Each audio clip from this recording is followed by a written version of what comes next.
اب یہ ایک ججمنٹ ہمارے پاس ہے 148 صفحات کی، میں اس کو بالکل پڑھ کے آیا ہوں اور میں پورے پاکستان کے ہر وکیل کو چیلنج کرتا ہوں میرے سامنے بیٹھے اور جو میں کہہ رہا ہوں اس کو غلط ثابت کریں۔ ریاض فیملی اور برطانیہ کی نیشنل کرائم ایجنسی کے درمیان کوئی معاہدہ ہوتا ہے، ان کے اکاؤنٹس ڈی فریز کر دیے جاتے ہیں، ٹھیک ہے، اور ڈی فریز ہونے کے بعد ان اکاؤنٹ سے وہ براہ راست خود اپنے دستخط سے پیسہ ٹرانسفر کرتے ہیں پاکستان کو۔ یہ بھی آپ جی 29/11/2019 کو، یہ تو لیکن دسمبر میں بڑی امپورٹنٹ ڈیٹ اسی لیے میں عرض کر رہا ہوں نا، 29/11/2019 کو 102.3 ملین پاؤنڈ ٹرانسفر ہوتے ہیں، اس کے بعد 3/12/2019 کو 34.36 یہ کدھر ٹرانسفر ہو رہے ہیں؟ سپریم کورٹ رجسٹرار کے اکاؤنٹ خود ہی ڈائریکٹ ہو رہے ہیں، کوئی اس میں ریاست پاکستان کا عمل دخل ہی نہیں ہے، وہ اپنے دستخط سے اپنے بینک کے ذریعے اپنے بینک کو انسٹرکشن دے رہے ہیں کہ پاکستان میں فلاں اکاؤنٹ ہے، رجسٹرار سپریم کورٹ کا account number so and so, تو ڈائریکٹلی ریاض فیملی کے اکاؤنٹ سے یہ پیسے رجسٹرار سپریم کورٹ کے اکاؤنٹ میں ٹرانسفر ہو رہے ہیں ان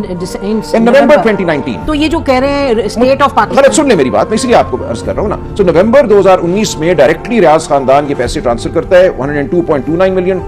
پاؤنڈز on 29/11/2019، پھر 3/12/2019 کو ٹرانسفر کرتے ہیں وہ 34.36 ملین پاؤنڈز، اور مزے کی بات 11/5/2022 یعنی کہ اپریل 2022 میں Imran Khan P T I کی حکومت گر چکی ہے، مئی 2022 میں مزید وہ ٹرانسفر کرتے ہیں 34.49 ملین پاؤنڈز۔ اس طرح ٹوٹل ملا کر یہ بن جاتا ہے 171.15 ملین پاؤنڈز۔ ایک سیکنڈ مجھے یہ بتائیں تو پھر کیا ضرورت تھی کہ ایز پرائم منسٹر سن لیں میں پوری بات آپ کو اسی لیے عرض کر رہا ہوں نا، دیکھیں یہ ہو جاتا ہے سارا کچھ، سو ڈائریکٹلی یہ پیسہ جو ہے ملک ریاض فیملی کے اکاؤنٹ سے سپریم کورٹ کے اکاؤنٹس میں آ رہا ہے۔ دوسری بات and obviously UK government is not objecting to anything. No, and دیکھیں جو امپورٹنٹ بات تھی نا، جو ہمارے سارے مبصر، سارے ہمارے وکیل دوست بھی ٹی وی پہ آ کے کہتے رہے کہ یہ پیسہ تو ریاست پاکستان کی ملکیت تھا اور کیبنٹ نے اس کو ری روٹ کر دیا ادھر اور بھیج دیا، یہ کہاں ہے؟ دیکھیں ایک رقم جو ریاض فیملی کے اکاؤنٹس میں تھی، 1+8-9 اکاؤنٹس میں تھی، اس رقم کو اگر آپ نے پاکستان حکومت یا پاکستان ریاست کی رقم قرار دینا تھا تو کسی کورٹ کا آرڈر ہونا چاہیے نا، ایسے ہی تو وہ نہیں ہو جاتی، وہ رقم ان کے اکاؤنٹوں میں موجود ہے اور انہی کے اکاؤنٹوں میں وہ ڈیفیوز کر رہا ہوں کہ اس تمام مقدمے میں آپ ریپروڈیوس کر دیتے نا وہ ڈیڈ آف کانفیڈینشیلٹی اور کہتے کہ دیکھیں اس کی وجہ سے پیسے ٹرانسفر ہوئے،